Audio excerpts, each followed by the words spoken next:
Okay, I finally made it. Let's see here. Oh, only 3 minutes of intro playing. Morning, Josh. How you doing this morning? Oh, this is what happens when I oversleep by an hour and a half on a Monday morning.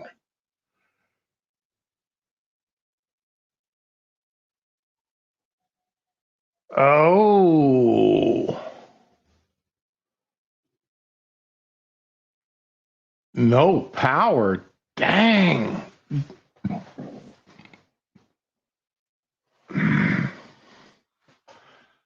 And you've even worn out your batteries. Oh. And therefore, I'm going to assume you don't have a gas generator backup to run gas or propane generator backup to charge your batteries with when this happens. Mm. Yeah,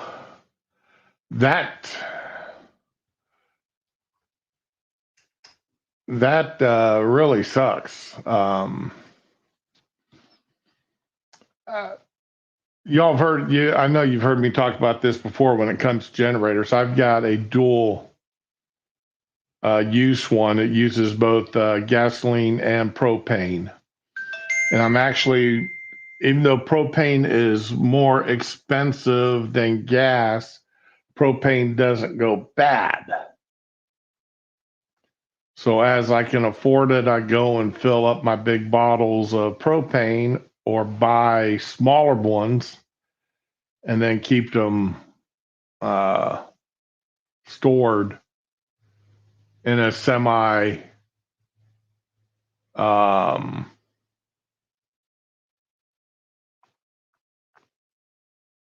air conditioned area just so they don't get hot but don't get cold either.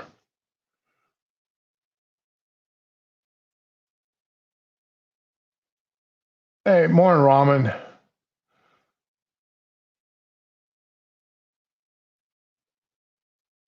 Oh, and a jaw or infection too. Damn. Mm. I can sympathize, but I've never had a toothache in my life.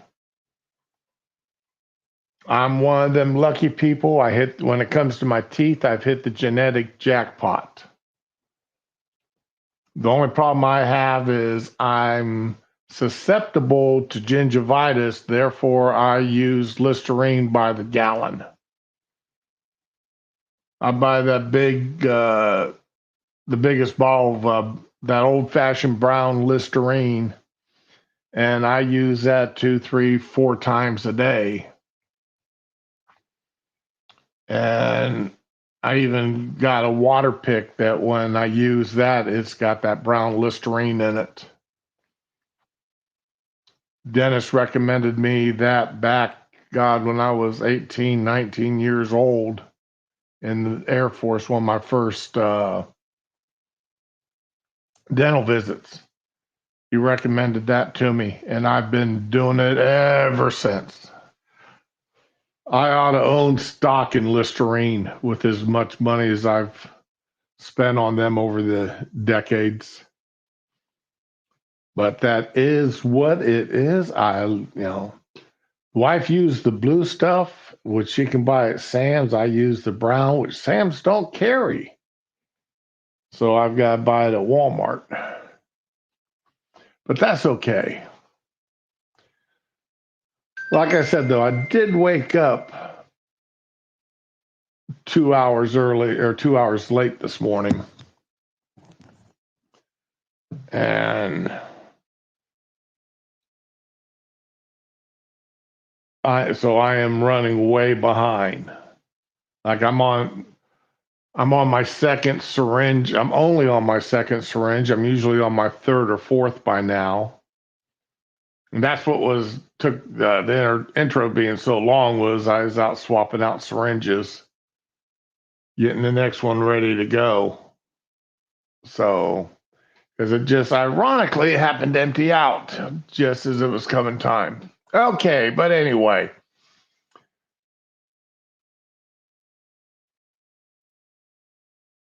I've got a lot of different things here. It's going to be almost a potpourri type thing.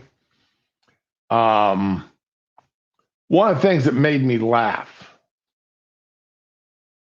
and I know I'm simple, I'm easy. It don't take a lot to make me laugh. Uh, the wife last night, I saw a video of a dog licking a window or a piece of glass of a door. And I just sat there and laughed at that for 5 minutes.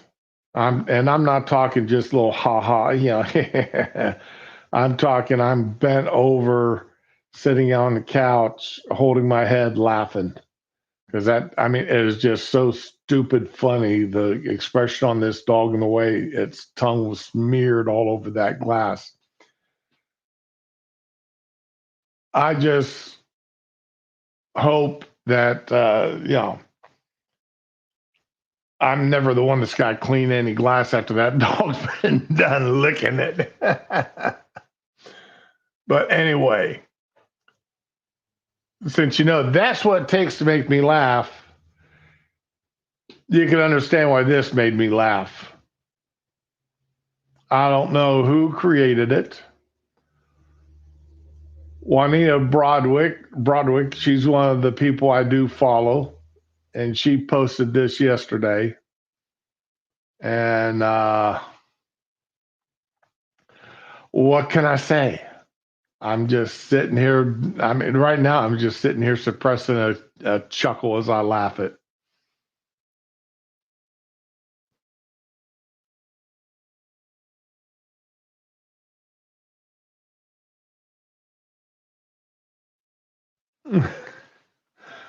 Oh, squirrel. Oh, man, squirrels. I bought the wife one of these bird feeders. It's made out of the clear plexiglass and had the suction cups on back so that you could mount it on a window. So you can see the birds come up and feed at your window. My wife, she buys bird feed by the 50 pound. Well, no, she doesn't buy the 50 pound anymore because she can't pick it up. She buys it by the 25 pound bag. And she's got bird feeders all around the yard. Well, they're supposed to be bird feeders, but they're squirrel feeders. And every now and again, they're rat feeders.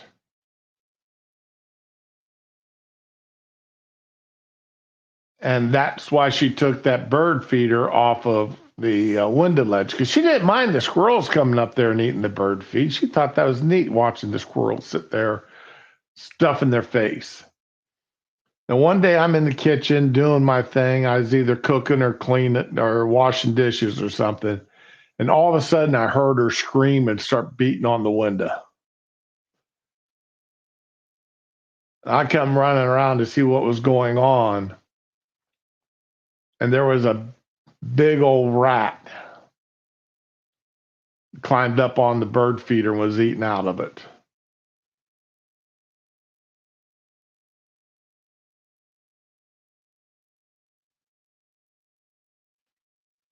So she took it down because she she did not want to see any more rats. And as you can tell, I'm sitting here and I'm still just chuckling at this picture, this little video clip. Juanita Broderick, thank you so much for posting that. That is absolutely amazing. I love it.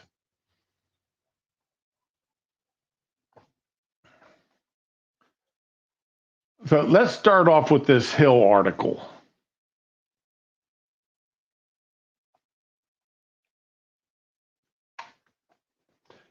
Harris is held to an unfair standard compared to Trump.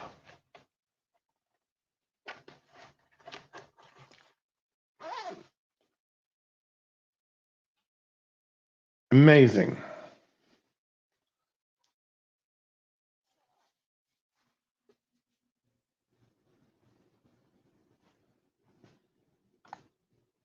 I can't think of an unfair standard that Harris is being held to.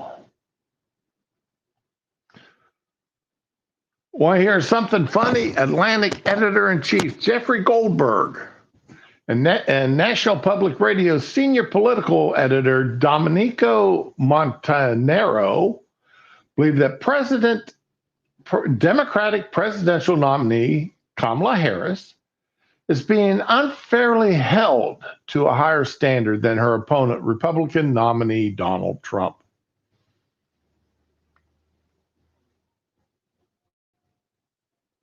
Now, remember, NPR recently had a nice little kerfuffle going on when one of their higher level editors resigned because NPR was going even further left under their new leadership. And he thought that was being quite unfair.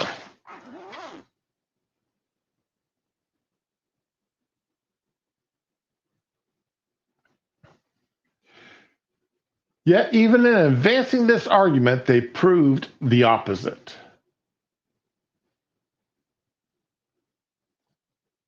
I want to talk about it. I'll call it plainly a double standard that we have in this campaign, said Goldberg.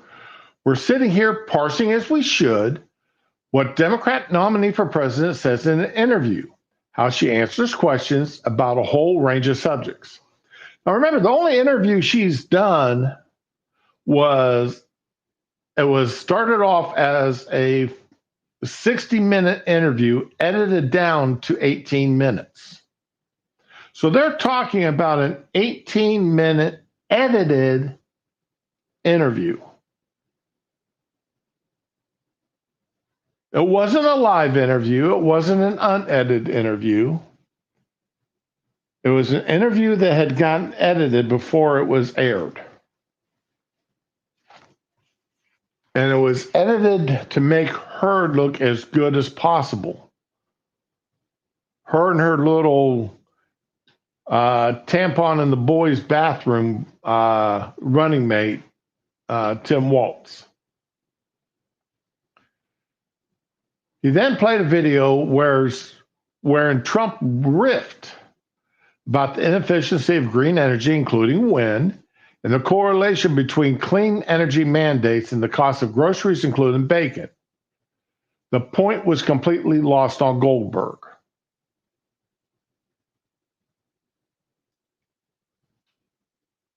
I'll make this observation. I'll own it. If Kamala Harris went from bacon to wind in her interview with Dana Bash, she would this morning not be the next morning, she would not be the nominee of the Democratic Party.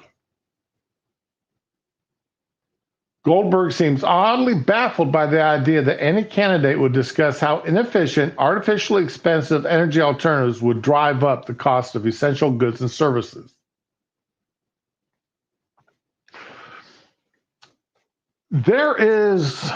Y'all know I listen to old radio shows. And back in 1940 something, it was back during World War II, because they keep talking about wartime. Instead of Eastern time or Central time, they talk about wartime.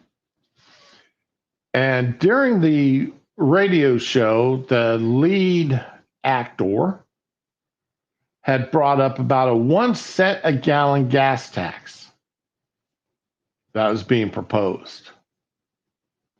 And his associate, a young female associate actress, had made the comment, well, that 1 cent, that's to go to this, and that's a good thing. And, what's 1 penny a gallon? That doesn't hurt people. And he says, no, wait a second. You got to think about this. All the products that get delivered are delivered by truck or train. And the ones that are delivered by train then get loaded on trucks and delivered. So if the price of that delivery goes up, that means the cost that shipper is paying goes up. So he passed that right cost on to the next person.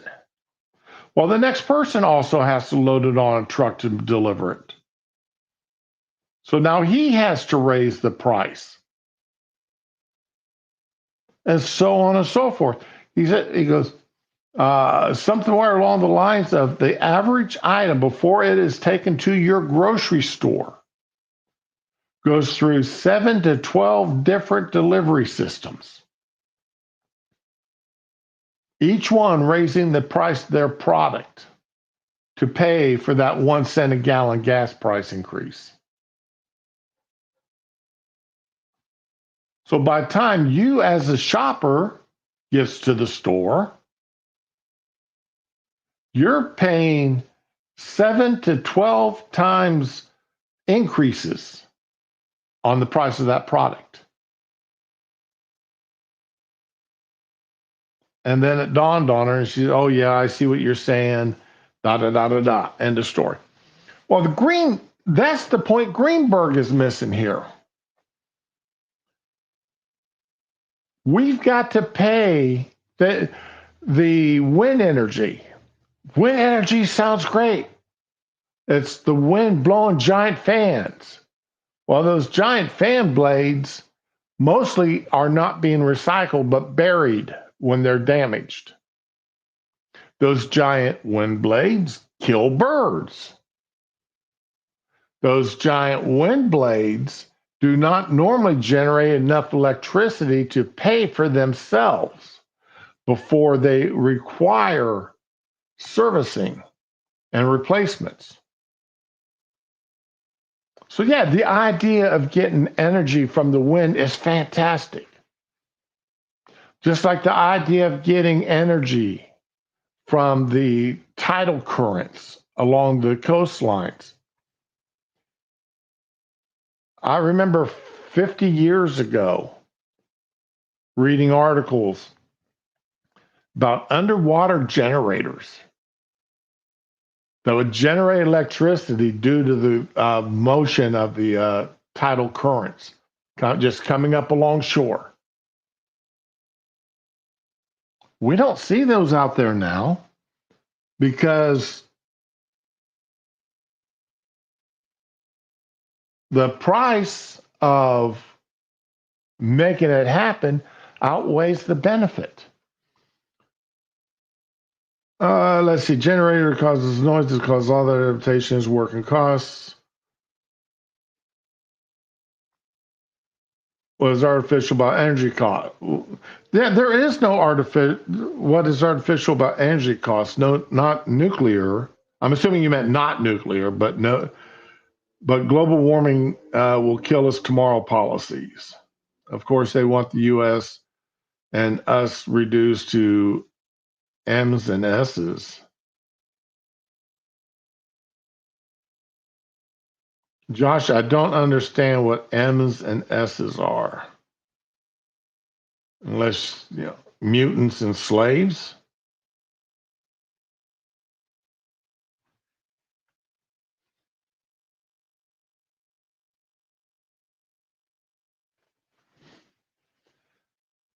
That would have been, okay, back to the news article.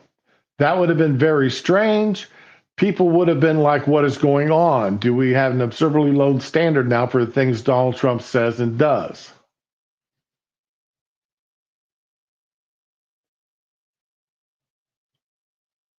Everything Donald Trump says and does is, well, first of all, he's falsely accused of Project 2025. And I showed last week where the Democrats admit, Kamala Harris's group admits that they are doing their best to tie Trump to 2025 rather than his Agenda 47.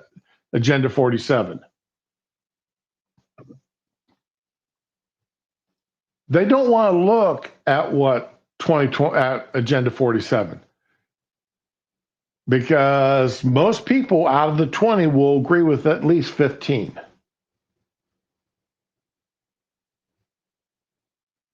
Out of the 20 things on the Agenda 47, most people would agree with at least 15 of them. Masters and slaves. Okay, gotcha.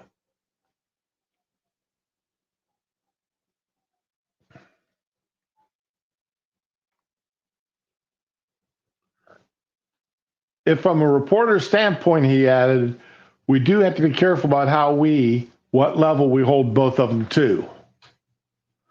Well, Kamala hasn't given but one interview since she became the Democratic nominee. It's 49 days now, and she still hasn't done a true open press conference. Whereas Trump's given hours worth. She didn't even go to a friendly one, the National Black Association of Black Journalists. That's one where they would have lobbed her softballs. And she didn't even go to that one. But Trump went.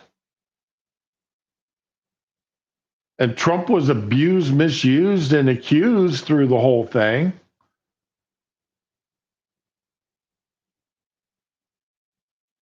But he had the spine to go to it.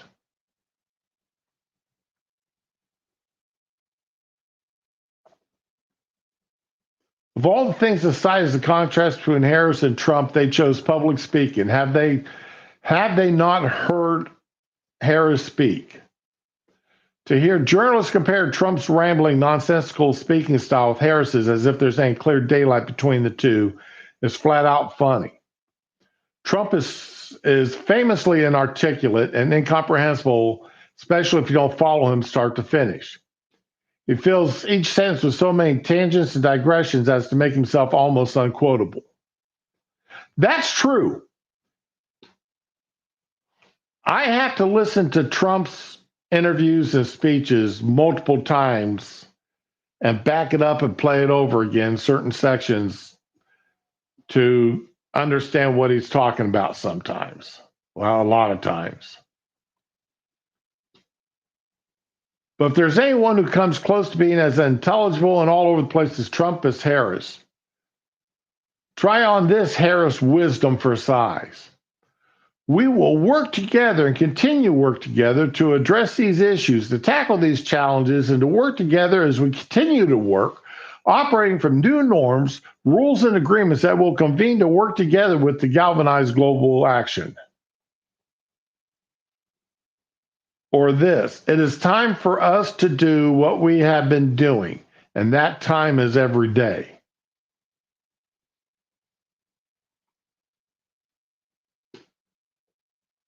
Culture is a reflection of our moment and our time, right? And present culture is the way we express how we're feeling at that moment. And we should always find times to express how we feel about that moment as a reflection of joy, because it comes in the morning.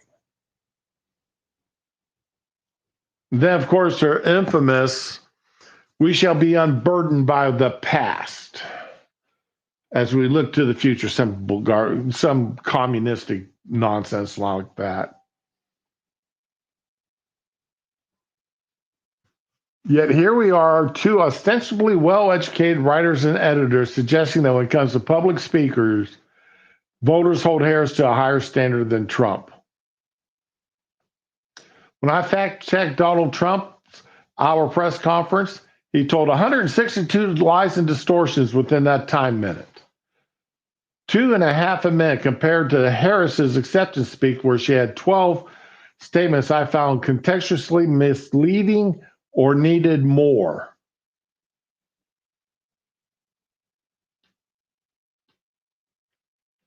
About the 162 lies fact-checked, and the words absurd, Montanaro and his colleagues arrived at that number only by juicing the stats. They devalued what would have been a straightforward news report by applying standards no serious reporter would ever use.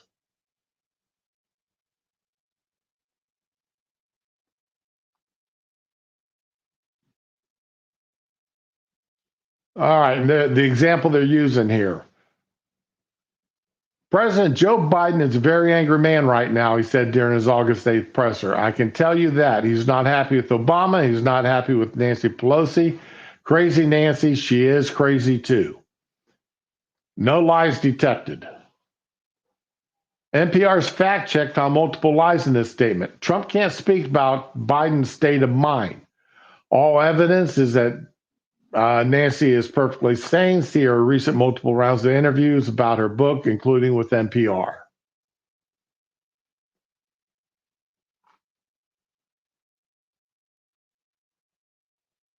Why would Biden be mad at Obama and Pelosi for kicking him off the Democratic? I mean, he was the Democratic Party nominee. Then all of a sudden, after one debate where he got everything he wanted, Biden did. After one debate, the heads of the Democratic Party, let me see if I can find this.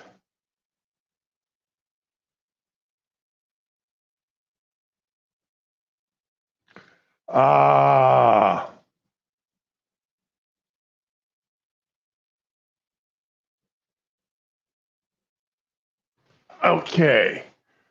Were the heads of the Democratic Party, let me see if I can find this again.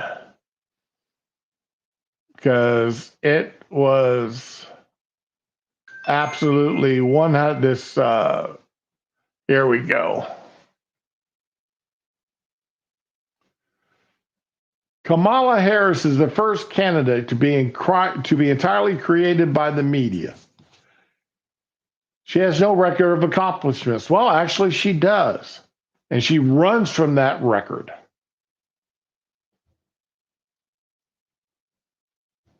Nobody voted for her. Not since she got voted into the Senate. So, I mean, Bridget, you got some misstatements in here.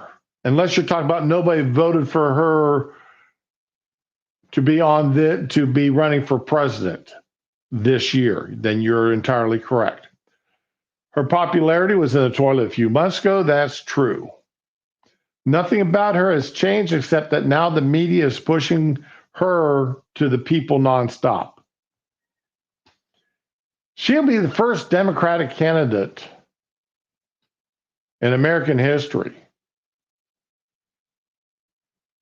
to be voted on election day that did not win a single primary. Now, people can claim that she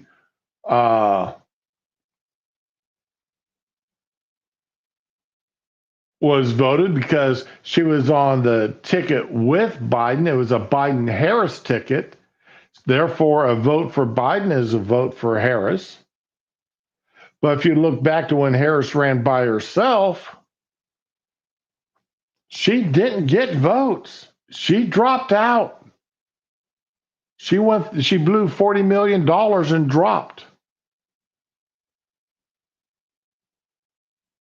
If I'm halfway correct, she either dropped immediately before or immediately after the first primary votes because she got so little support.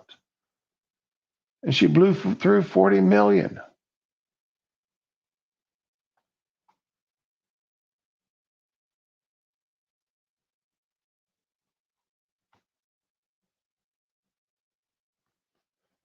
Trump also said of Harris, who has mostly avoided the press since winning her party's nomination, that's true.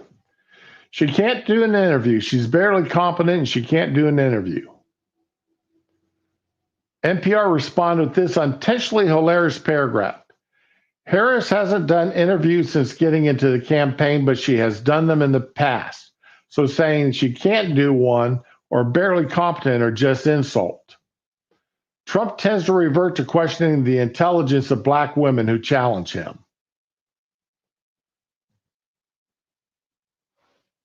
He tends to question the intelligence of anybody. Sleepy Joe. I can't remember what he called Rubio. I mean, when he was campaigning against Republicans and he later asked for their support, he insulted all of them. Not just, and I love how all of a sudden Kamala's black.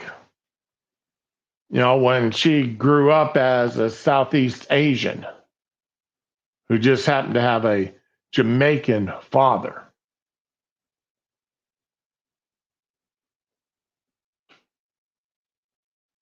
She grew up in the Indian.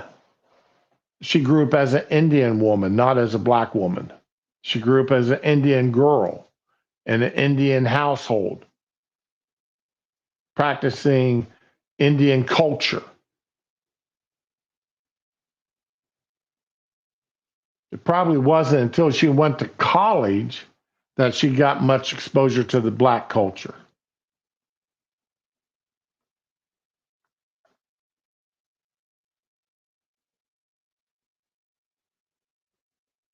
They do this in the name of stopping the harm. Hey, Tyre, good morning.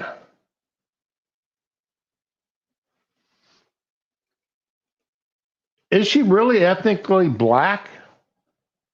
Now, I tell you, I have not done a 23andMe. I want to so badly, but I won't because there's no guarantee that they won't release my DNA to the government. And because of that, I will not do a 23andMe. Even though the government probably already has my DNA as a result of the surgeries I had while I was active duty, I seriously doubt that I just don't want to have my DNA thrown into the 23andMe. And if you can't tell, I'm very skeptical of any third party group. I don't like cloud computing for the exact same reason. I won't do anything with cloud computing for that reason. My brother-in-law, I've said this before too. My brother-in-law, he was an early investor into Amazon. And I was that person that said that I don't trust Amazon. I don't trust online shopping. Now, like everybody else in America, I've got stuff coming in today from Amazon. I've got my grandson's playing ball now, and where they've got him playing, there's no seating. So I had to order some folding chair so that I could have some seating during when I go out to watch him play on Thursday nights. So for the Friday roundup, I'll be able to talk about my grandson's ball career. He plays on Tuesdays and Thursdays, and I can't go to the Tuesday games because I'm in bed asleep during them. But the Thursday night games I go to, my wife took pictures of him and of his first game, and he actually scored. They've got him in the outfield. Man, if you've ever seen a 5-year-old play ball, they're usually either very serious or they're goofy. And I will tell you, my grandson is extremely serious when it comes to his playing outfield. He is sitting there just staring at that ball and at that batter, waiting for it to come at him. Anyway, come on, Spanky, come back up here. There we go. Yeah, I know. It's cold in the house.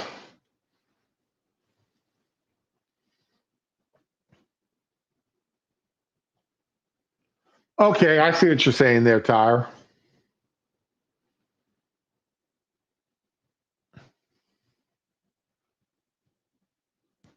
said Trump, and we're very close to a world war. In my opinion, we're very close to a world war. In my opinion, and most other people responded to NPR. No serious person thinks the U.S., Russia, and China are about to start a world war. That's interesting because in January, NPR published several panicky stories announcing the so-called doomsday clock had moved closer to midnight, signaling existential threats of nuclear war. Harris is the border czar. By the way, she was the border czar, 100%. All of a sudden, for the last few weeks, she's not the border czar anybody, like nobody ever said it. NPR Fact Check responded, Harris is never a border czar. That was a phrase that was used incorrectly by some media outlets. Some, almost every media outlet. This is an outright lie. I threw in the word outright. When President Biden tapped Harris for the role, the vice president assumed all the duties and then some of former ambassador to Mexico, Roberta S. Jacobson, who had been known as the border czar. It was only after Harris's mishandling of the matter proved politically disadvantageous that certain journalists decided to rewrite history and claim she was never the border czar, but merely root causes czar.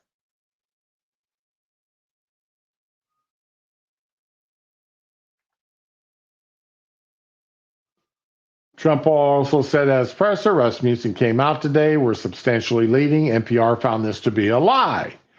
Trump is not substantially leading, and Rasmussen is viewed as one of the least credible pollsters in the country. But at the time of Trump's remarks, Rasmussen had him 5 points ahead of Harris. Doesn't this make a statement true? As far as the fact check, it wasn't even a fact check. It was just a Democratic Party rapid response.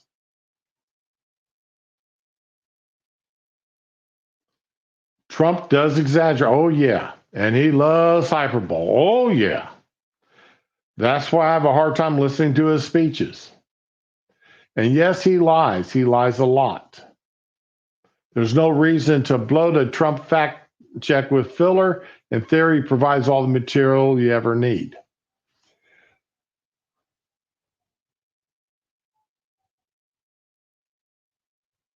All right.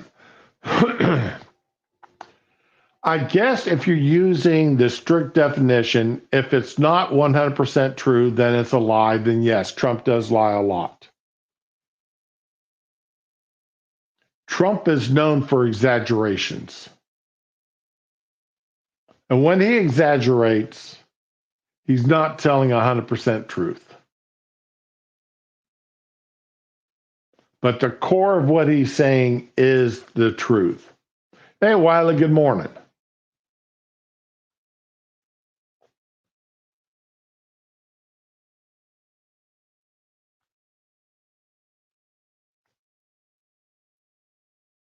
I'm not here defending Trump as being 100% honest.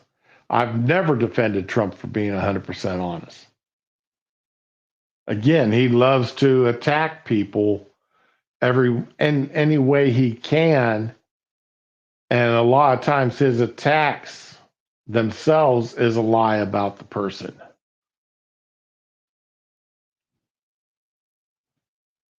I'm hearing a cat going crazy, so I was just checking to make sure it wasn't my cat sitting there being locked in a room or something he wasn't supposed to be in. Because we now have to shut all the doors to all the rooms in the house now. Because my boy Spanky is having a problem keeping his bladder. But anyway.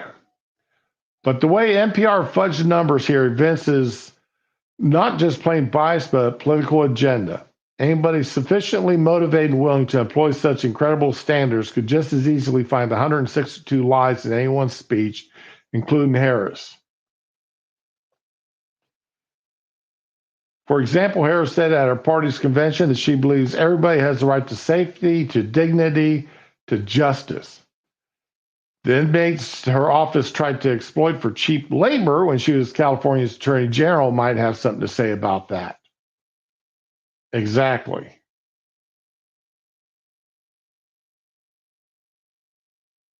Furthermore, if NPR applied the full Trump standard to Harris, we would find fact checks asserting that it's actually impossible to be unburdened by what has been.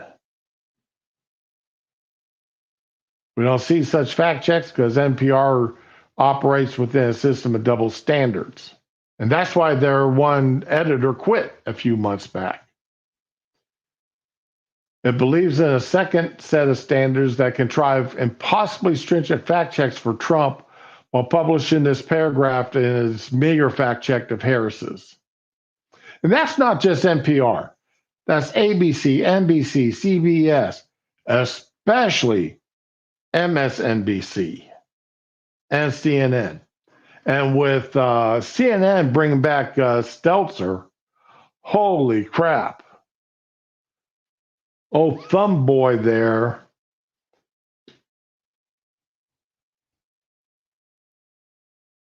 CNN needed they needed a real Trump hater, so they brought Brian Stelter back.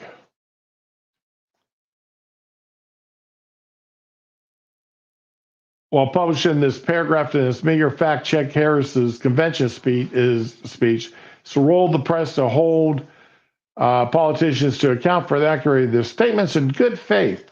The dozen Harris statements lacking in context are far less in comparison to 162 misstatements, exaggerations, and outright lies that NPR found in Trump's hour-long news conference August 8th. Goldberg and Montero are correct. There is a double standard in how these candidates are treated. It's just not the double standard they think it is.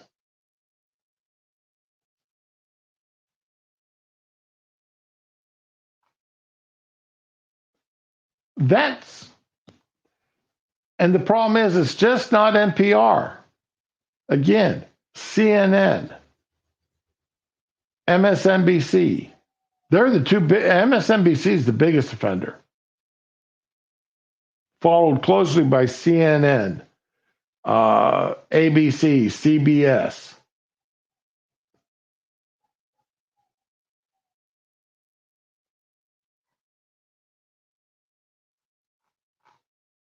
Let's see here. I want to get back to this other one here. It's like this one here, this right here. Kamala Harris has now denied she raised bail money for Antifa and BLM rioters, but she forgot to delete this. And it's a tweet by Kamala Harris. If you're able to chip in now to the MN Freedom, that's the Minnesota Freedom Fund, to help post bail for these protesting on the ground in Minnesota.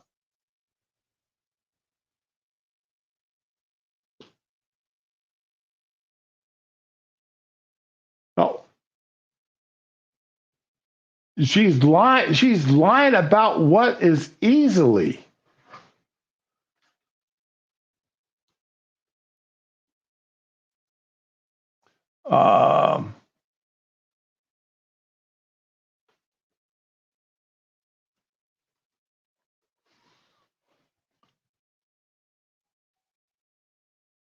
So, and the people that got released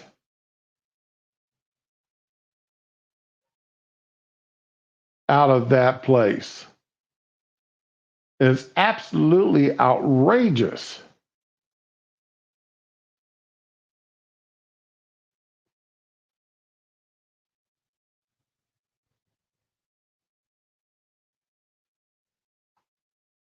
I'm looking right now, trying to see how many people oh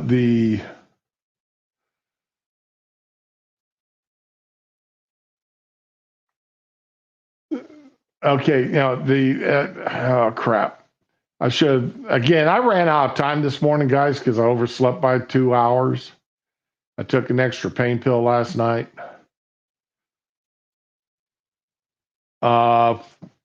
Like there's been recently a story that one of the guys bailed out by the Minnesota Freedom Fund has murdered somebody while being on release. A Sean Michael Tillman faces one count of second-degree murder following the shooting of an unnamed 37-year-old man in May of 2022.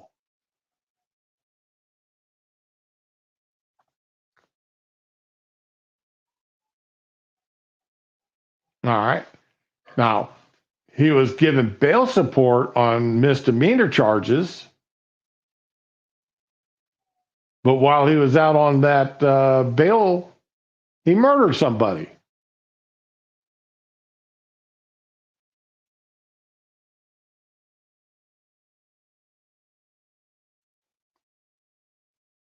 And there are some other criminals who committed other crimes while out on bail.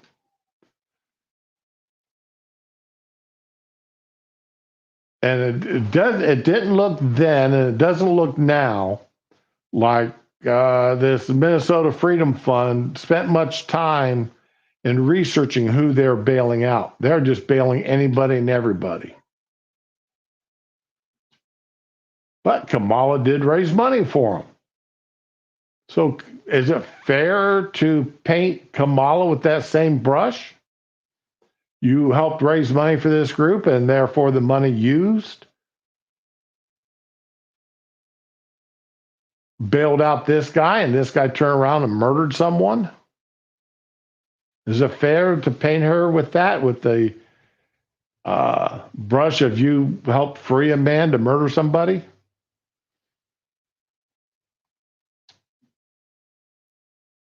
Let's flip the script on that. If that had been Trump, would the media and the press be tying Trump to that? Let's go back to Willie Horton. Now, Willie Horton was a case, oh God, back in the first Bush era, I believe, against Dukakis.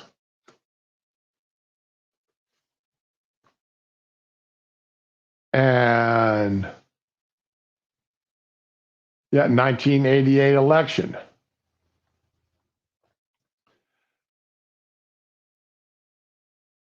Horton had been, okay, I've just pulled up the Wikipedia on it so that I'm not too far wrong on it. He was the subject of a major political controversy in 1988. Horton had committed violent crimes while on furlough from a prison where he served a life sentence, where he was serving a life sentence. He was out on furlough away from the prison while on a life sentence.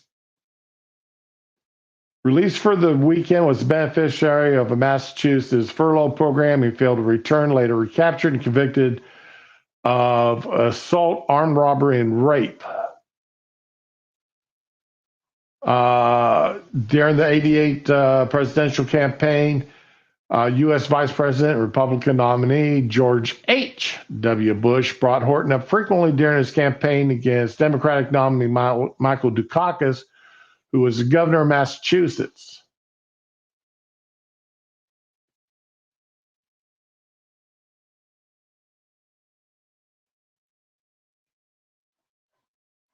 So, and the governor, as governor, he's the one that if I remember correctly, Dukakis was a supporter of that furlough program.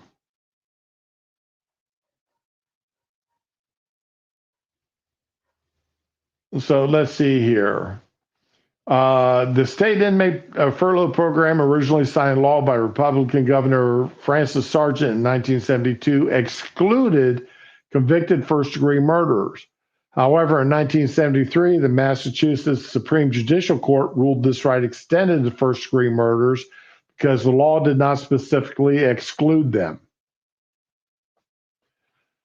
The Massachusetts legislature quickly passed a bill prohibiting furloughs for such inmates. However, in 1976, Dukakis vetoed that bill, arguing it would cut out the hearts of efforts of inmate rehabilitation. There we go. That was what I was trying to remember. So if Dukakis had not vetoed that bill, Horton wouldn't have been out and would not have committed murder and rape.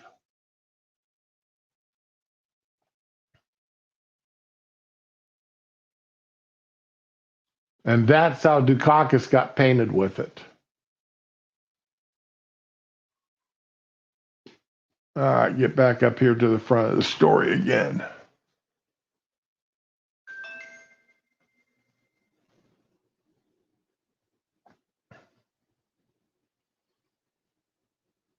Yeah, because I remember the ad. It showed a turnstile of prisoners walking out of the jail, tying Willie Horton and Dukakis together. All right. Now I'm having to go back to Twitter, back to X again, because I could not find this particular interview on YouTube this morning. So Senator Warnock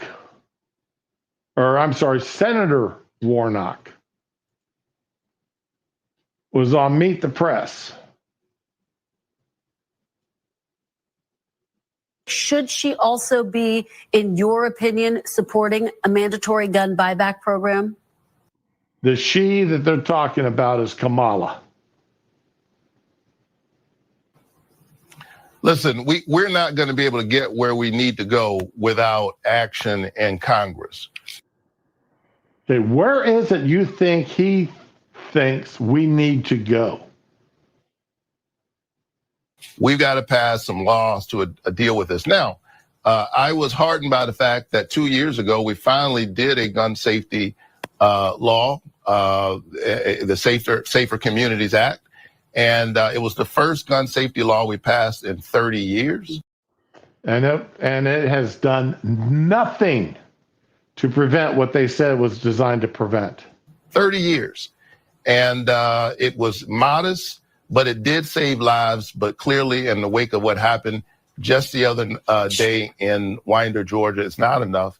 And the least we can do is move forward on the bipartisan spaces where ordinary people agree. Clearly, there's a disconnect between what the people, the American people, want and what they're able to get out of their government. Again, what the American people, I'm going to speak for myself and those who agree with me, what the American people want is 20,000 gun laws revoked.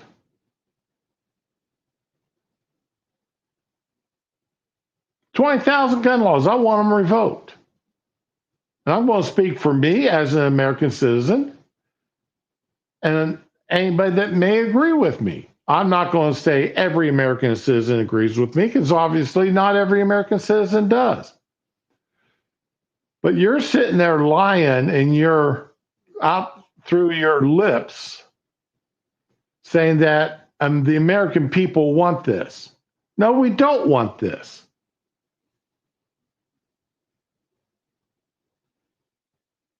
And there's enough of us who don't want these laws that these laws don't happen. Again, 87% of Americans believe in background checks, and yet I hear politicians. You say 87%.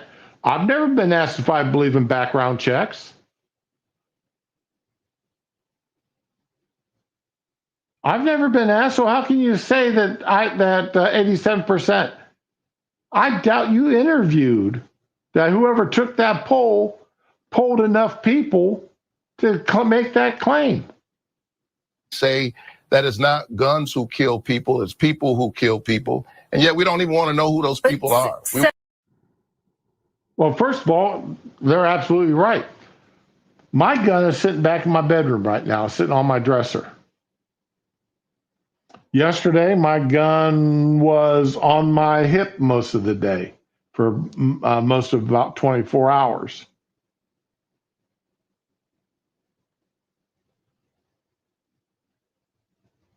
my gun is usually near me. This particular gun now I've had for at least 5 years.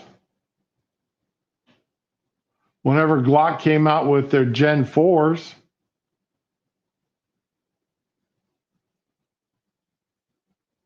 and my gun has never shot anybody. And it's been loaded since, other than when I had to have it unloaded for either cleaning or flying with it.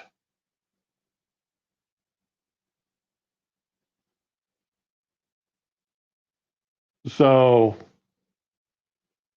don't tell me guns shoot people, that guns are responsible for deaths. Unless you're going to also tell me that forks are responsible for your weight.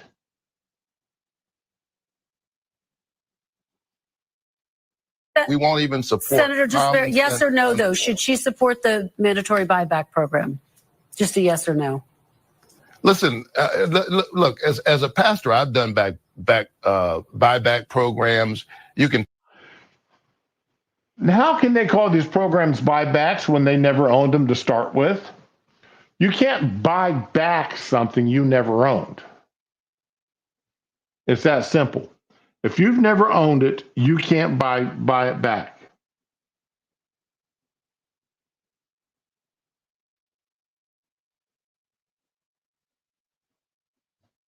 It's that simple. I can't buy back a car that I never owned. I can't buy back a house that I've never owned. And the government damn sure can't buy back a gun that they've never owned. Pick this issue or that issue, but I think that, again, there's not one single thing that will make all of this go away. Should she?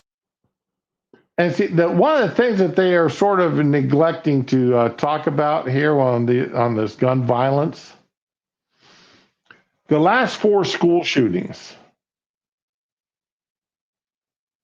the last 4, and I didn't believe this until I went and did my own research on it, which I'm sorry, once again, I don't have it available to me right now because I overslept this morning.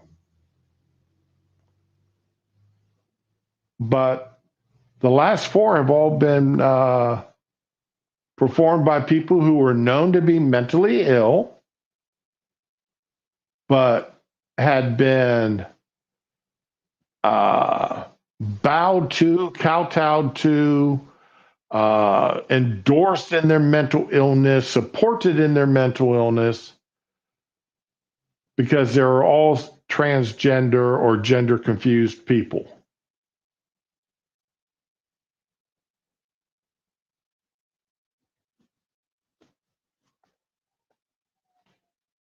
So unless the state is willing to come out and say that that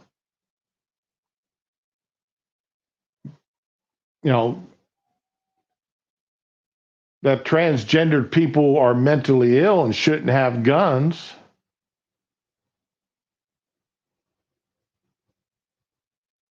I mean, they're willing to come out and say that, and the VA is willingly admitted that they gladly violate a law contradicting this. The VA, if a disabled veteran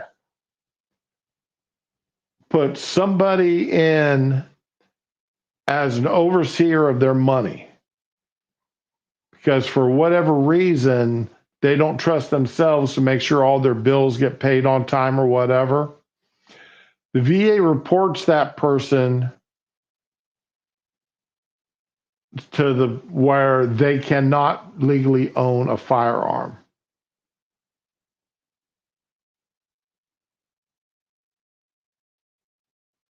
And during questioning on either House or Senate not too long ago, the head of the VA or whoever was there representing the VA was questioned about that and said, if we pass a law saying you can no longer do this, the man just flat right said, we would continue following our policies, just regardless whatever law you pass. And several of the Republican senators sat up and perked up and said, "You would do what?" Several of the Republican Congress critters. Again, I can't remember if they were Senate or House.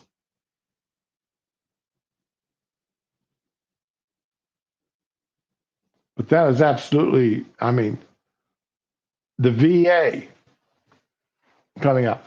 Oh, and speaking of the VA,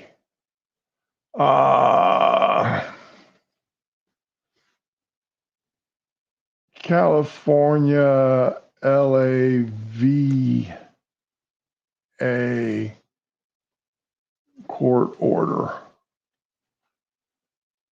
Here we go. This happened 2 days ago. Open up the LA Times.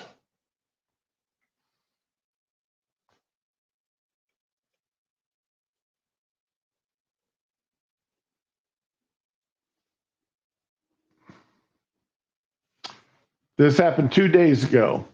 VA must build more housing on the West LA campus.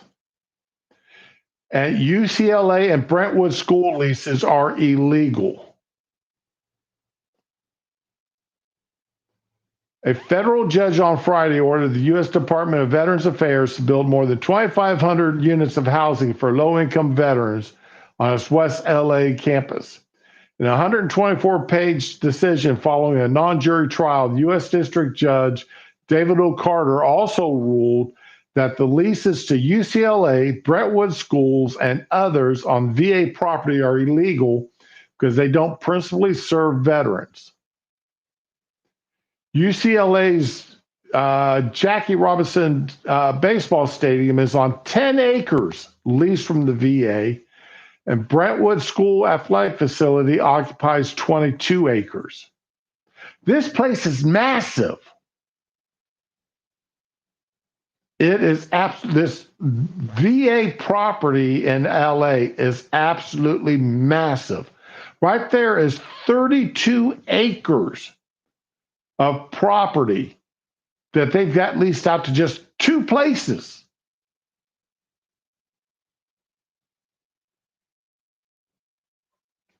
Carter castigated the VA for falling short of its obligation to use a 388-acre campus. 388 acres to principally benefit veterans and their families. Over the past 5 decades, the West LA VA has been infected by bribery, corruption, and the influence of powerful and their lobbyists, and enabled by a major educational institute in excluding veterans' input from their own lands. Carter wrote that the VA has in effect sold off the land by allowing leaseholders to construct concrete facilities on it, then arguing that tearing those facilities down would be wasteful. The VA must remediate its mishandling of this resource so the land may once again be available for its intended purpose, the housing of veterans. Carter's ordered the VA to build 750 units of temporary housing within 12 to 18 months and to form a plan within 6 months to add another 1,800 units of permanent housing to the roughly 1,200 units already in planning and under construction under the settlement of an earlier lawsuit. Carter also ordered the VA to increase its street outreach staffing and to increase the number of referrals it makes to local housing authorities to qualify veterans for housing subsidies. Carter is also requiring the VA to begin construction of a town center, including amenities such as a cafe and general store on the property within 18 months. The court ruling did not specify what should happen to the VA's leases to UCLA, Brentwood School, and others, but said the court will determine an exit strategy after more hearings. In closing statement at the trial, Department of Justice Attorney Brad Rosenberg argued the VA has been making progress in ending veteran homelessness, and that the judge's proposal to house more veterans on the campus would be financially burdensome and fundamentally alter the way the VA houses homeless veterans. They weren't housing homeless veterans. That's the problem.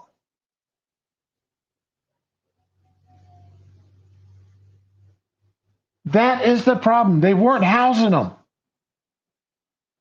And what housing they did give, I saw photographs of. Oh my God. They looked more like jail cells.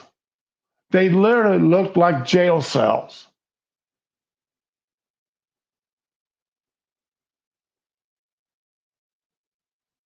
They didn't even have a toilet. They had communal toilets.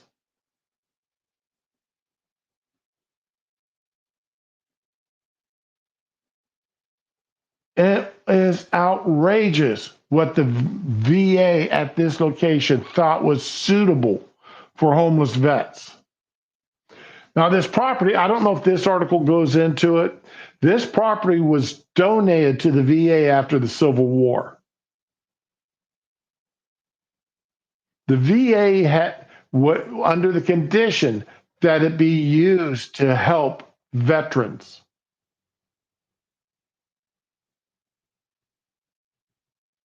The VA has had this property for over 100 years.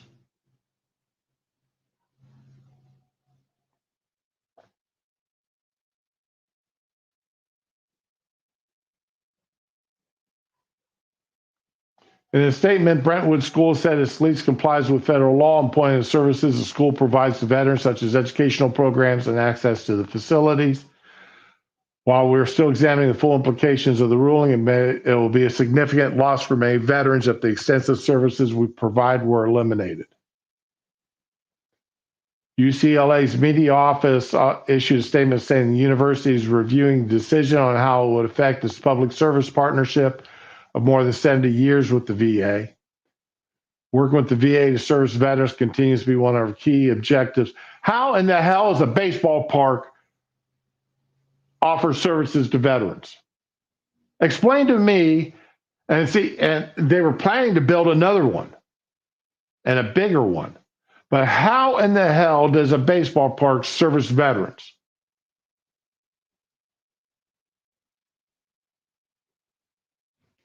I need somebody to explain that to me.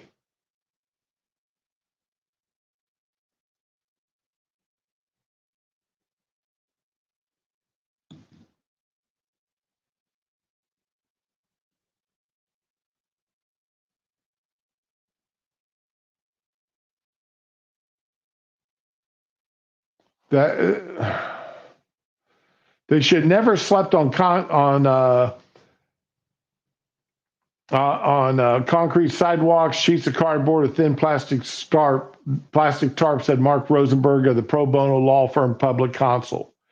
They should never have spent nights exposed to the elements of sleeping bags or donated pup tents. They never should have had to share space with rats, gophers, and other vermin.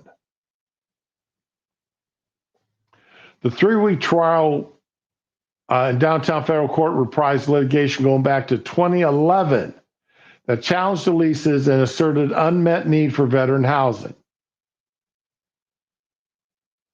So for 13 years, the VA has been fighting this. In the earlier case, the federal judge ruled several leases were illegal. Under the West Los Angeles Leasing Act of 2016, some were terminated and others renewed. Subsequently, the VA's Inspector General found that leases to Brentwood School, as well as leases for land containing oil wells and parking lots, did not comply with the Leasing Act's requirement to principally benefit veterans and their families.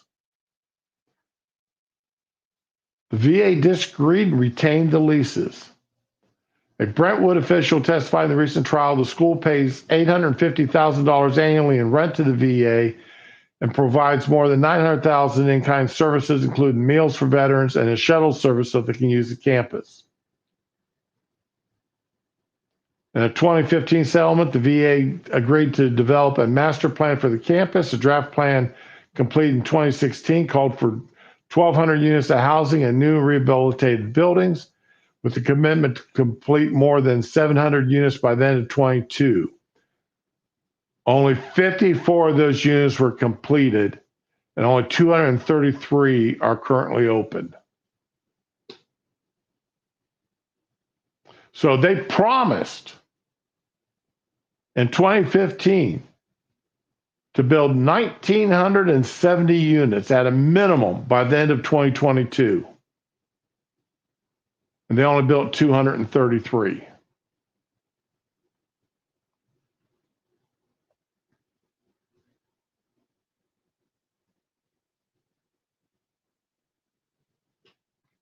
In 2018, a former VA contract officer pled guilty to accepting a $286,000 in bribes from the parking lot operator on the campus. The government accused the parking lot operator of bribing the official to look the other way when the operator skimmed more than $11 million in revenue. The lots are used for event parking for UCLA ball game, the Wadsworth and Brentwood theaters, PGA golf tournament at the Rivera Club.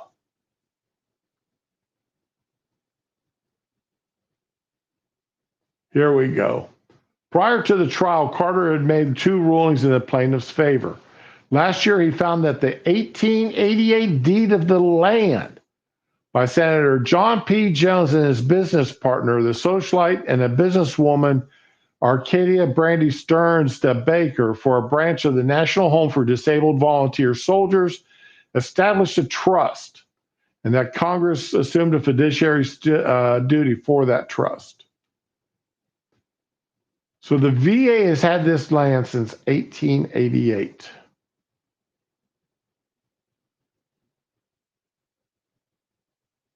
Completely outrageous. So 112 plus 25, that's 137 years the VA has owned that land. And they've got a total of 233 units for disabled vets to live in.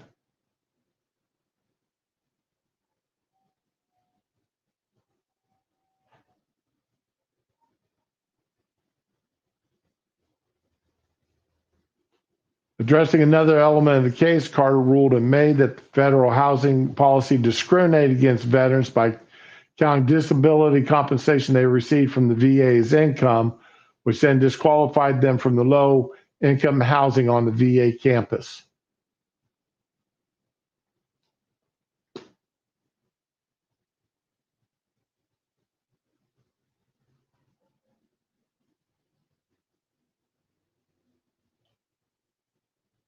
Absolutely disgusting. Absolutely and totally disgusting.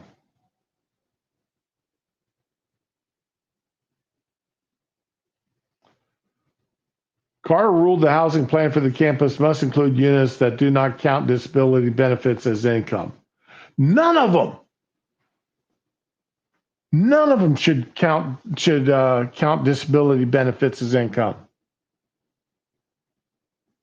Not VA disability income. No.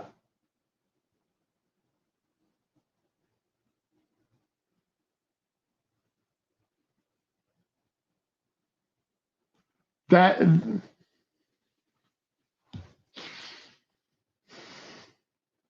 I am so thoroughly disgusted by this.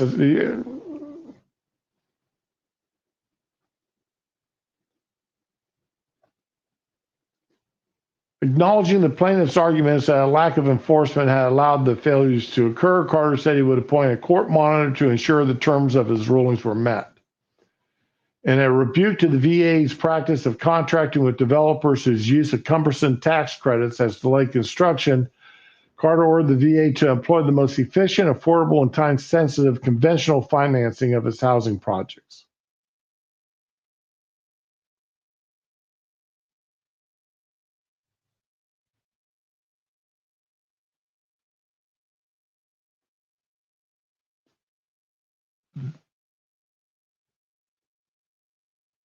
That's almost the end of it.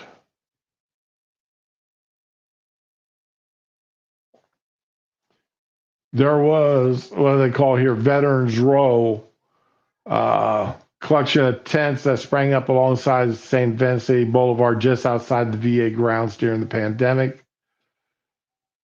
Squalor, death, neglect, and the VA staff who never came outside the fence to help the veterans who were living just offside the property because the VA didn't do what they're supposed to do and have the property built to accommodate disabled veterans, low-income veterans.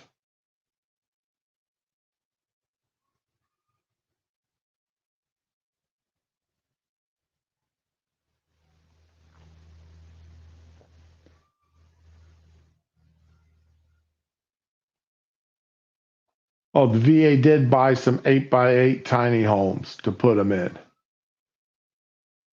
Yep, that's about the size of a prison cell, 8x8.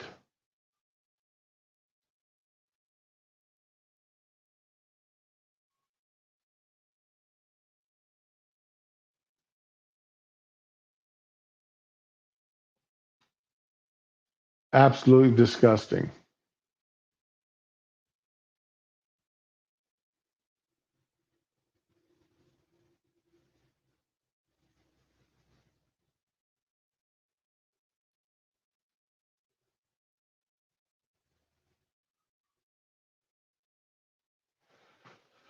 Okay, Josh.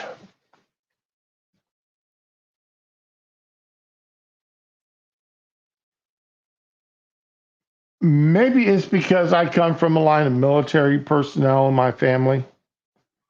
I served, my father served, my half brother served, my grandfather served, my one brother served, my great grandfather served, and my great great grandfather served. And I can go back one more who we've got proof of them serving in the military.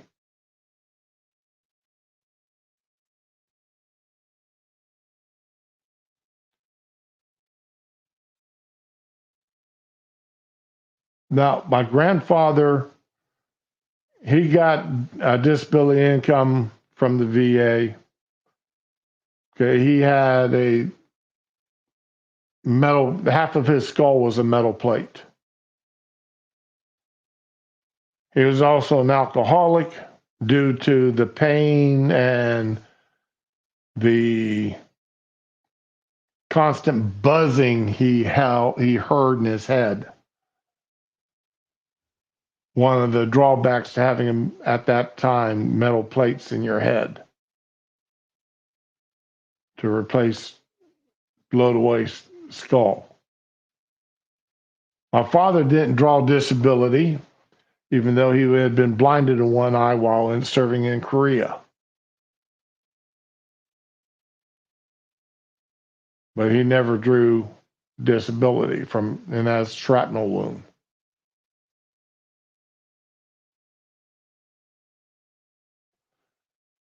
My other brother did not draw disability from his time in service. He didn't get hurt. He served 4 years, either 4 or 6 years, and got out. I have to take a look at his paperwork. It's sitting across the room from me. So the way this government and this country treats its veterans, it holds a place near and dear to my heart.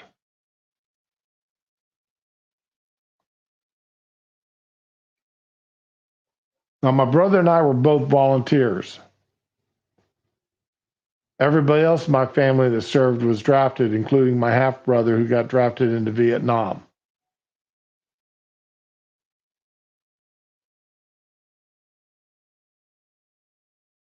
And I know absolutely nothing about his military service. I haven't heard or talked to him since 1976 is the last time I talked to my half brother.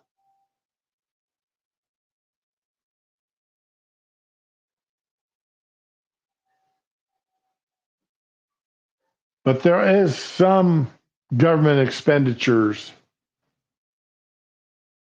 that I agree with here.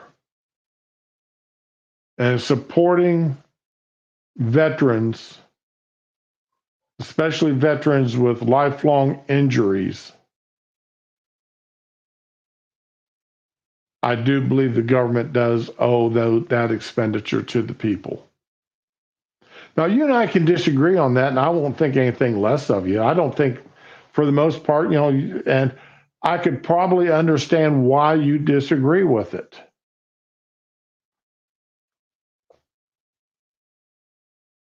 Hey, Digi, good morning.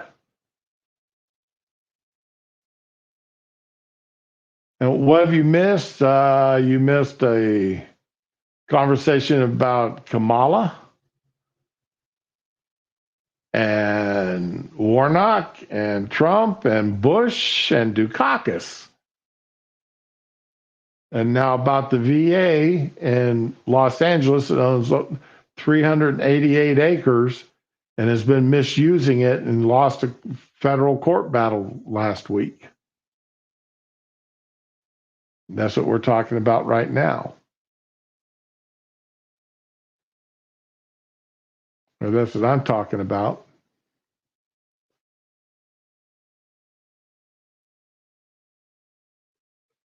But these people, a veteran who a veteran who isn't injured, doesn't have these issues and is homeless, and is homeless because they want to be, not because of physical incapacity. That's one thing. If they're a Rambo, just traveling to travel, they don't want a home. That's one thing.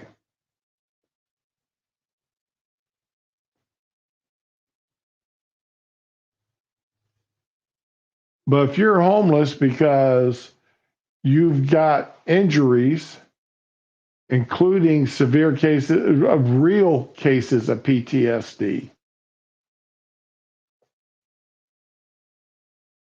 a real case of PTSD. There was one not too long ago, about a year or so ago. A guy actually at a grocery store, something happened, something triggered him, and all of a sudden he thought he was back in Afghanistan or in Iraq.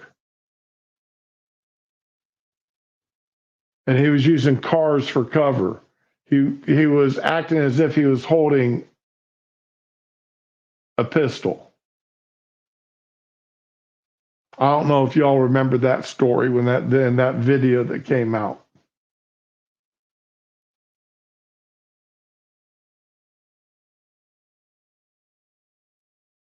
But yeah, something happened to it. I mean, that's a real case where that young man was, and he needs professional help for the rest of his life, most likely. And he needs a good, strong family unit.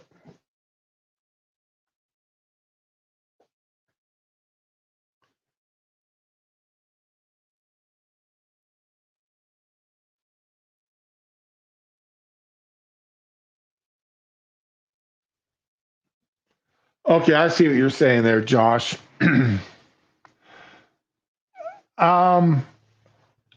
Unfortunately, though, the VA had proven by the fact that they've been ordered to build almost 2,000 housing units in 15 years, and they only built 233.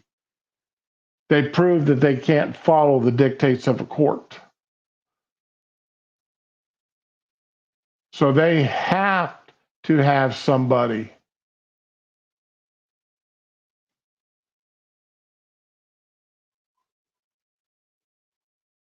to monitor them and make sure that they follow the rulings of the court. And, this article blasted Trump in a way there at the end. And Trump did quite a lot into forcing the VA to do things. He did more than the other presidents combined did. Did he fix the VA 100%? No. But the VA's been corrupt for 100 years.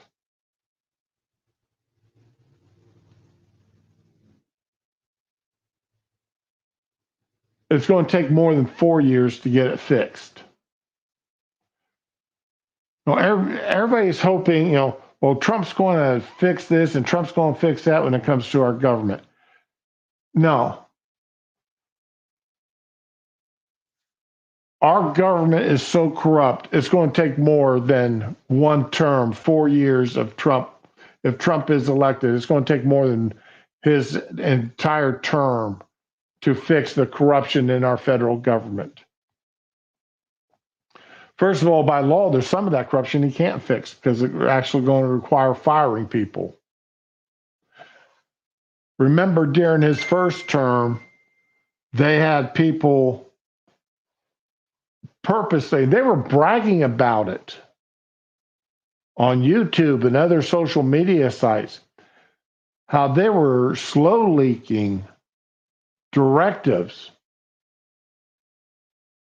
sent down from Trump through the agency heads to do things. And because they disagreed with it, they were slow leaking it while actively campaigning for other candidates.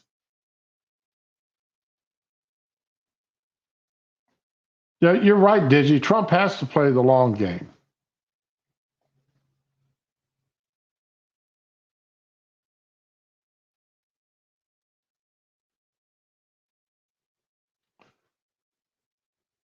Josh, there's different levels of institutionalization. Some of these guys, they just need a place that they can go and lay their head and get at least one good meal a day.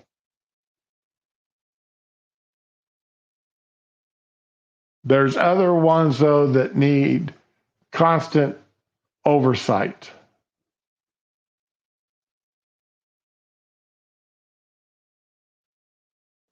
Some of them, they just need a place where they can get taught a skill or something to where they can start to support themselves.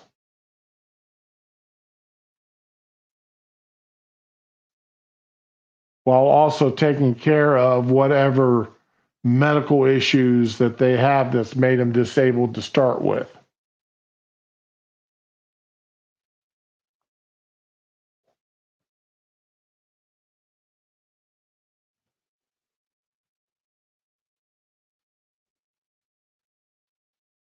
So, Josh, I see your point too. I see your point, and that's a good thing. I mean, we don't necessarily agree 100%, but we don't 100% disagree either. And we're talking out this stuff, and I like this.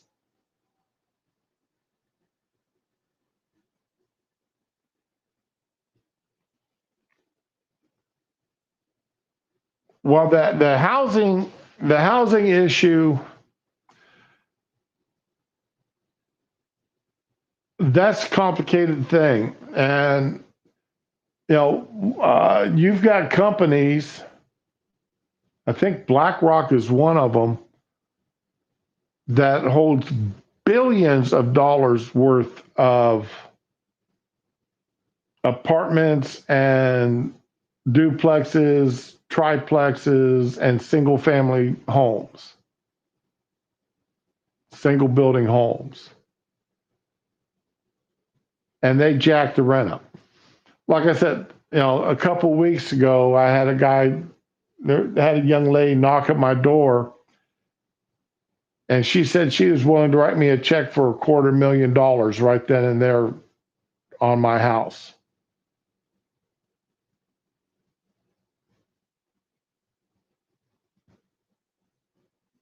And all I had to do is be out in 90 days.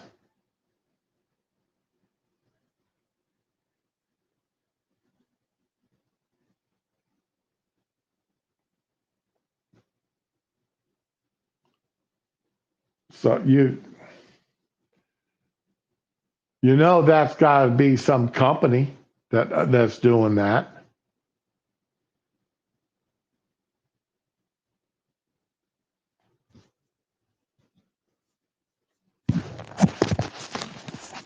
I just don't think that that's a good thing to be, I turned it down, but that's beside the point.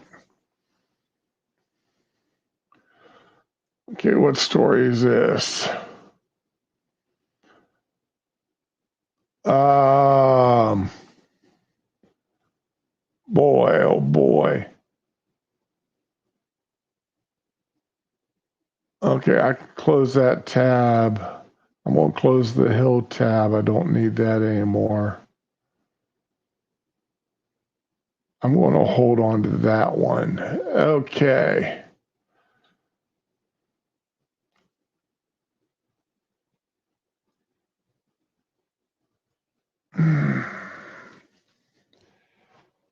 Navy officer took bribes for special immigrant visas. A U.S. Navy commander was convicted for his role in a scheme creating false documents to get unvetted Afghan nationals special immigrant visas in exchange for money. Jeremy Pittman, 53, of Pensacola, who served for 20 years, was convicted July 12th of multiple criminal charges. He stood accused of receiving bribes in exchange for writing, submitting, providing verification for bogus letters of recommendation for Afghan citizens who applied for SIVs with the U.S. Department of State. State Department issued a limited number, which allowed Afghan nationals to enter the United States and are typically given to citizens of Afghanistan who worked as translators assisting U.S. military personnel in Afghanistan. With the limited number of SIVs awarded by the government, legitimate Afghan citizens were robbed of the opportunity to earn an SIV, many of whom took enormous personal risk.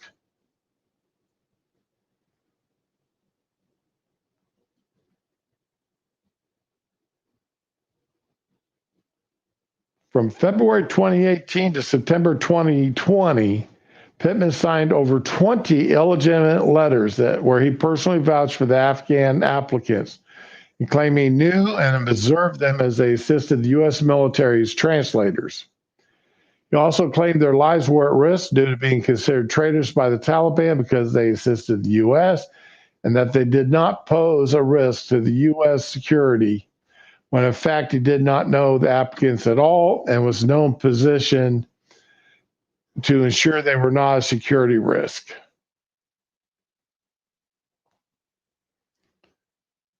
In an attempt to conceal the bribe payments, Pittman created fake invoices, claiming the money was in exchange for official consulting work he provided. When charged, Pittman is found to have received thousands of dollars in bribery payments. Pittman was convicted of conspiracy to commit bribery and false writing, and conspiracy to commit concealment money laundering. He faces 45 years in federal prison. Sentencing is scheduled for October 21st. And he is going to lose all of his benefits.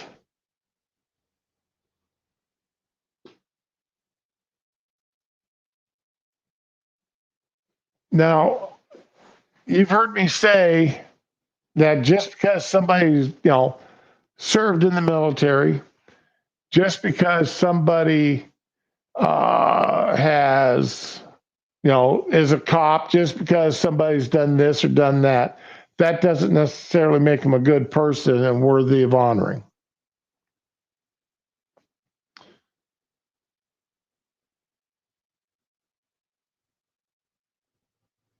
I worked with a lot of scumbags when I was in the Air Force. I saw a lot of scumbags, unfortunately, when I worked correctional custody. I saw a lot of scumbags. I saw a few people who just simply made a mistake and were willing to earn or live up to their mistake, take the punishment, and then go on and do good things. but I also met some scumbags.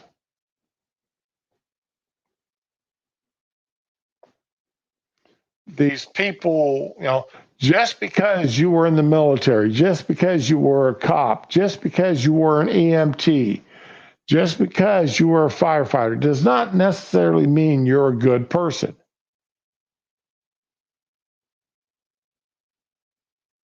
There are scumbags in all these fields.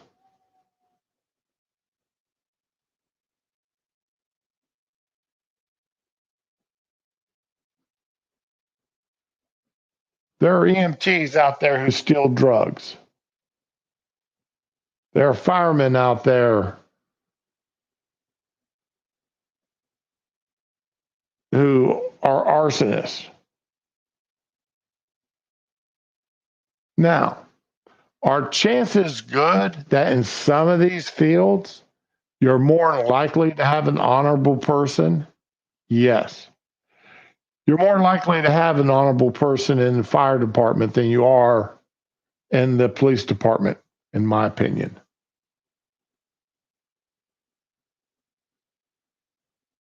You're more likely to find an honorable person in EMT career field.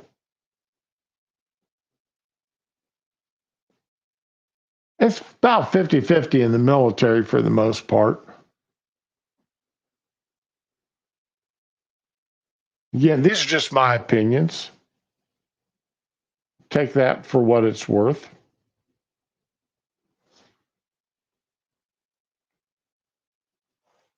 You know,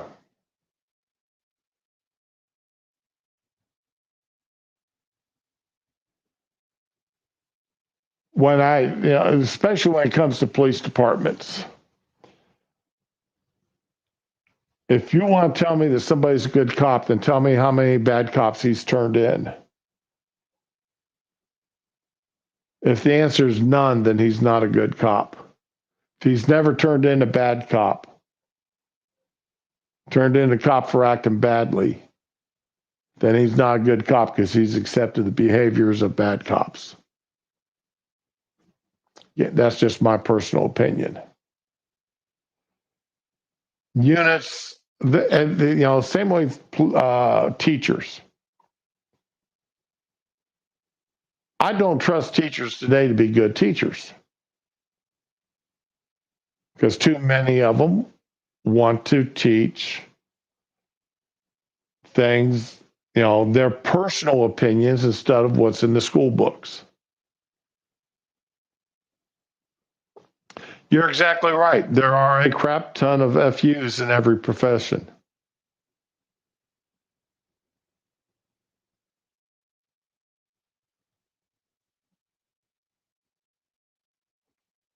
So, yeah, and mostly because it's got people in it, it's got human beings.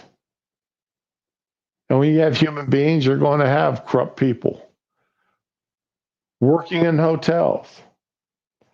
Now, because of the way that our hotel has designed its paperwork, it's a lot harder now than it used to be when I first started working there. But I had one of my supervisors when I first started working at the hotel explain to me how to make an extra $20 a day during the summer or $30 a week during the winter.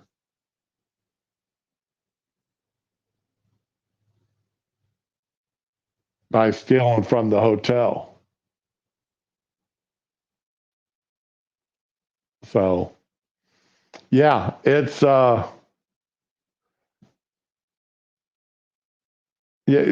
bad apple can spoil the whole bushel.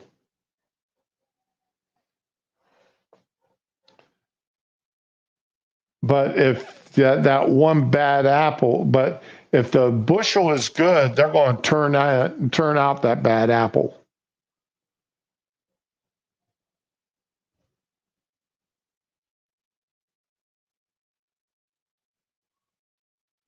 They're going to expunge themselves of that bad apple as fast as they can. All right, let's see here. Was there anything else along this I wanted to look at? The Chase bank scam, bank glitch. The Chase bank glitch. Okay, last I heard, there have been over 2,200 people arrested. Hey, welcome back, Digi. There's been over 2,200 people arrested for fraud, check fraud. Arrested and charged. No, it wasn't a glitch. Well, yes and no, it wasn't a glitch. But the end result is still check fraud.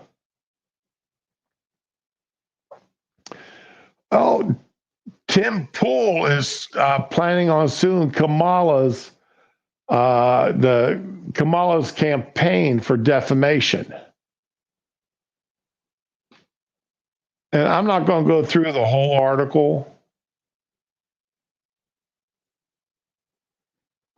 I will post the link. There we go.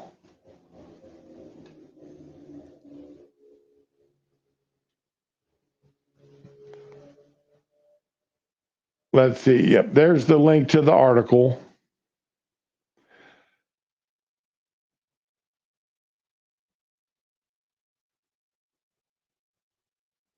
All right, let's see here. Tim Pool is planning on taking legal action against the presidential campaign of Kamala Harris. Her campaign account on X, Kamala HQ, posted an out-of-context clip, then claimed that Pool was calling for the death penalty against Democrats should Trump gain a second term in office. Trump operatives say that their Project 2025. Trump does not have a Project 2025. His is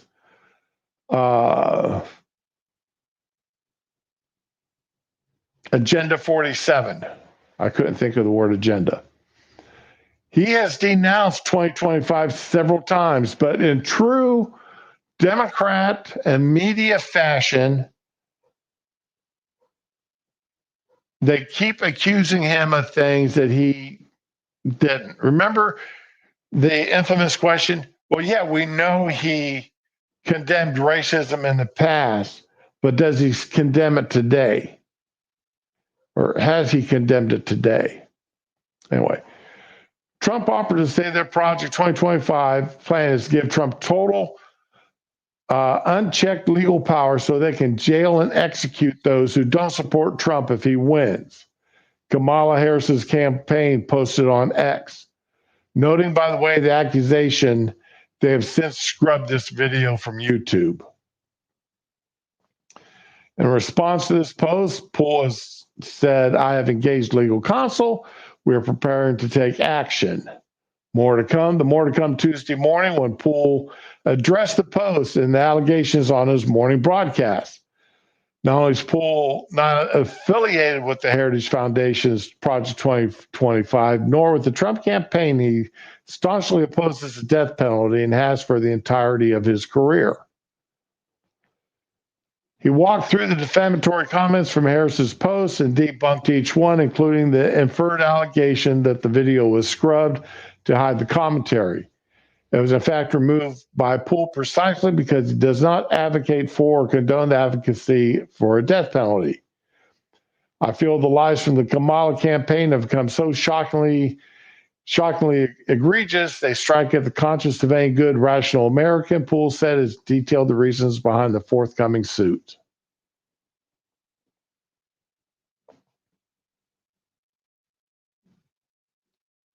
So there you go.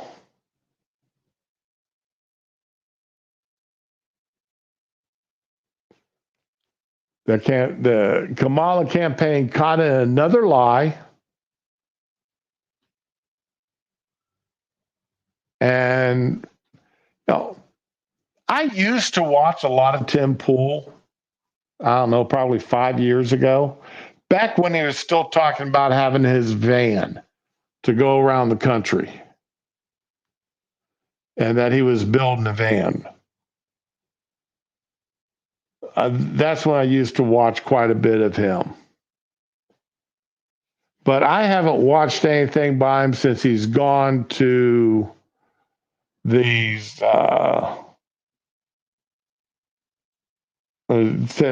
since he's gone to the in studio stuff like he has now.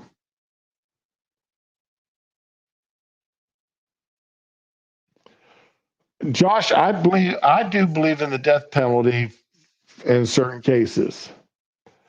As a depending upon the act of treason. Because there's a lot of different acts that can be classified as treasonous. And not all of them, I believe, deserve the death penalty.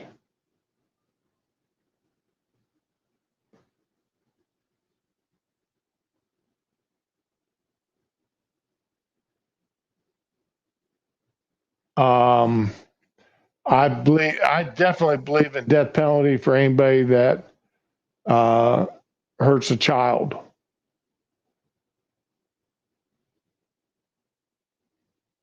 I definitely believe in death penalty for anybody that hurts a child.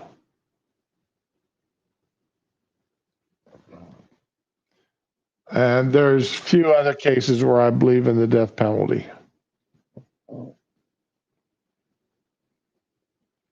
Yeah, I know what you mean there, Josh.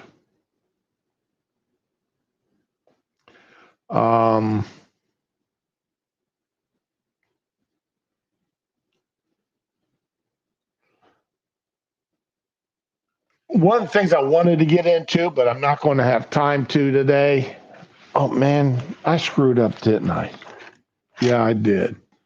Well, it's almost at the end of the show anyway, so we're coming up on 2 hours.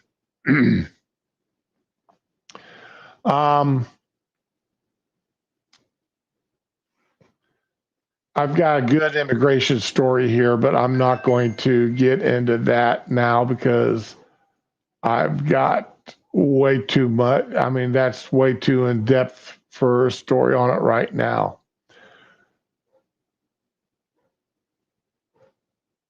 Kamala posted this week.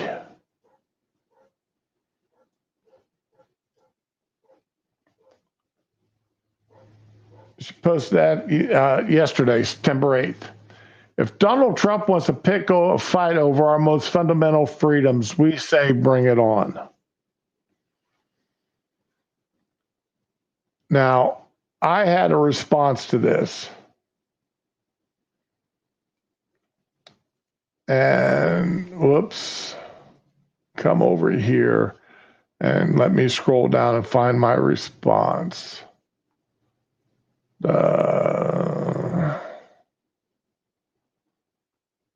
Scrolling. Here we go. Here's my response. What freedoms is he threatening? You're threatening our First, Second, and Fourth Amendment rights. Most likely also our 9th and 10th. You've already abused the 6th and 8th while you were a prosecutor and an AG. Kamala Harris, you have no respect for the Constitution and have proved it.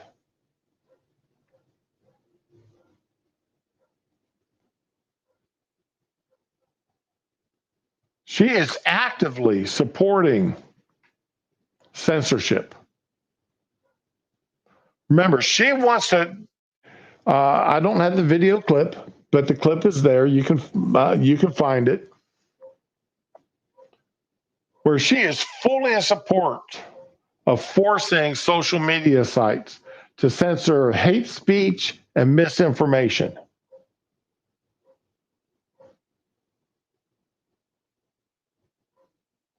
I want you to define hate speech for me that I can agree with. I want you to define misinformation that I can agree with from her perspective.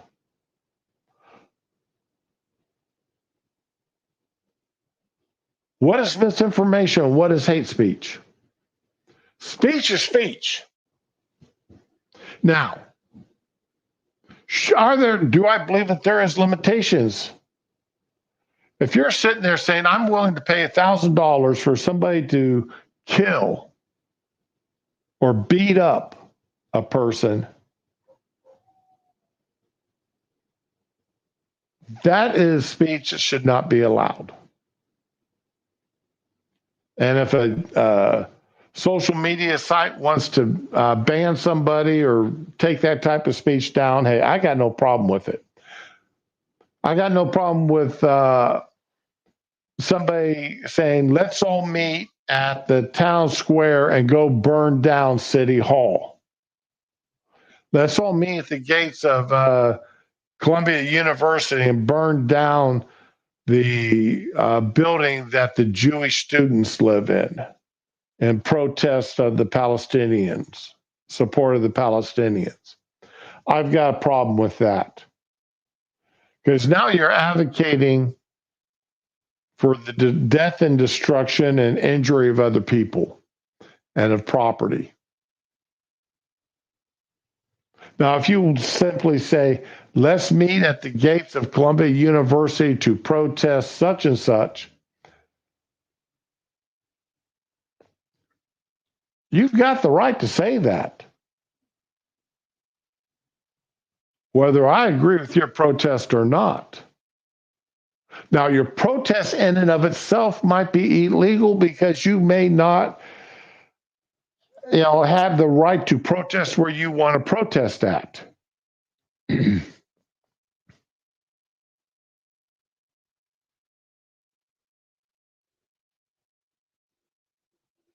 But that is separate from saying, let's all meet here to protest.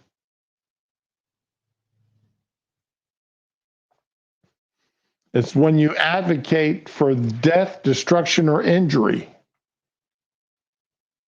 in your speech that in itself crosses the line.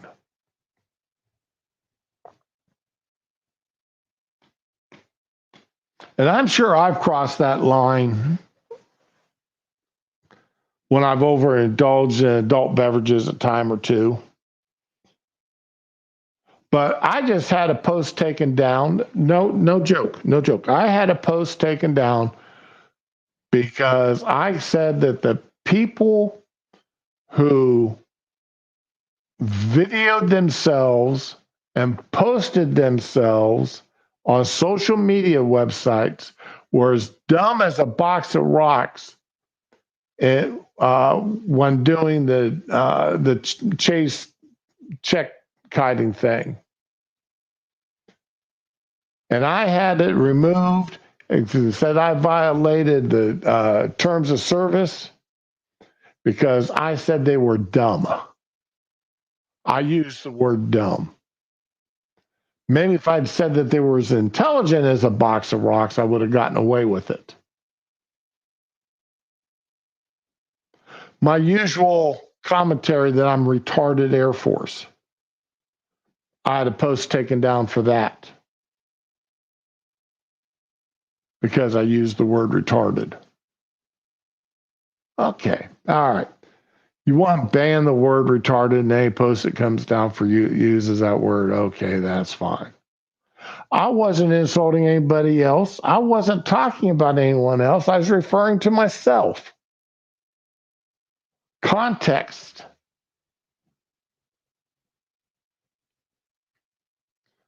Context is everything. But that didn't matter. So that's where she's wanting to violate our First Amendment. We know she wants more gun control laws. She wants a gun buyback. She wants a registry of all firearms in the country. That's a violation of our Second Amendment.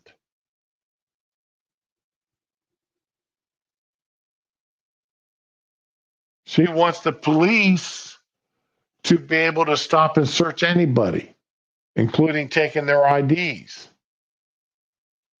for any reason. That's a violation of our Fourth Amendment.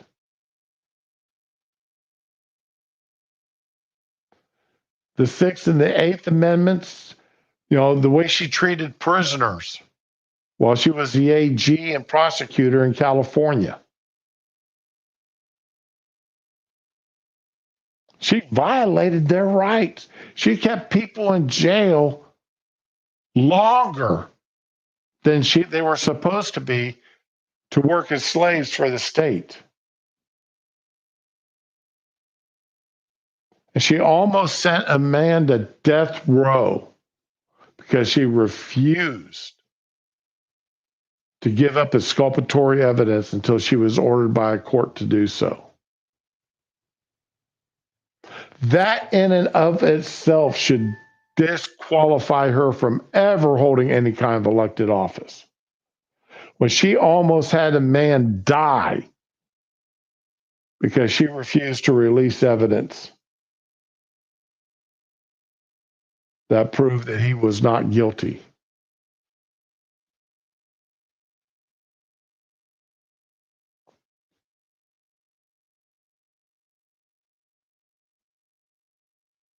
She doesn't believe in state rights. She doesn't believe in the fact that in the Constitution limiting the federal government. That's where the 9th and 10th come in.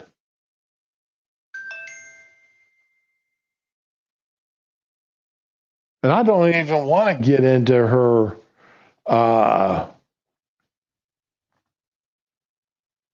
what do they call it? Talking code when she changes her dialect depending on the crowd that she's talking to. She's talking to a mostly black crowd. She talks in one syntax. She's talking to an upper educated white crowd. She talks another way. If she's talking in Atlanta, she's talking a third way.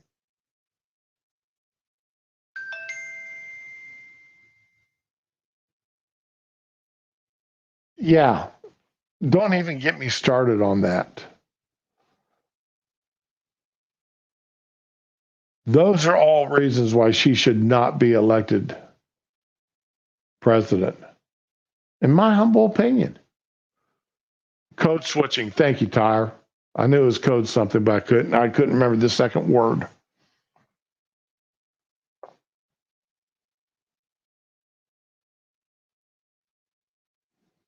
So anyway, well, I know I've got something to talk about tomorrow.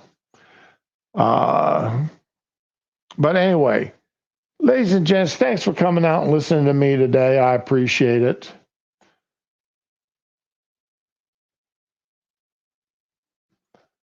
I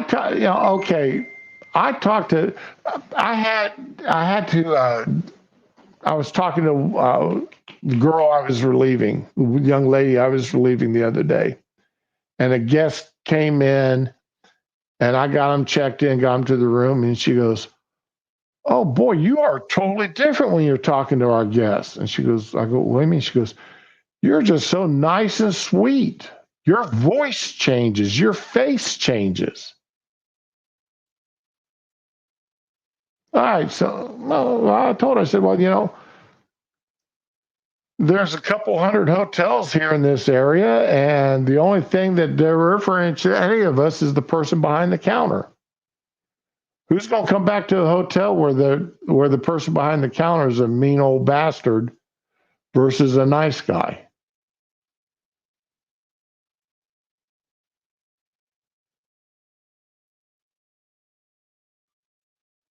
Okay, did you have a good day at work? All right. Yeah. Well, y'all have heard me talk to Spanky. Spanky's our special puppy.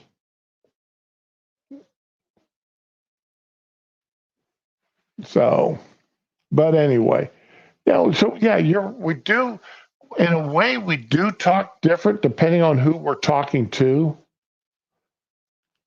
But I don't suddenly develop a Southern accent. I don't suddenly start talking hood when I'm talking to my black friends. In fact, one would probably, I know at least one of them would reach over and slap slap me silly for doing it, or punch me in the arm. They more likely smack me up alongside the head, Gibbs style. So, but anyway, y'all have a good day. Enjoy yourselves. Everything goes good. I'll be back tomorrow. And be with the ones you love and love the ones that you're with. Later on.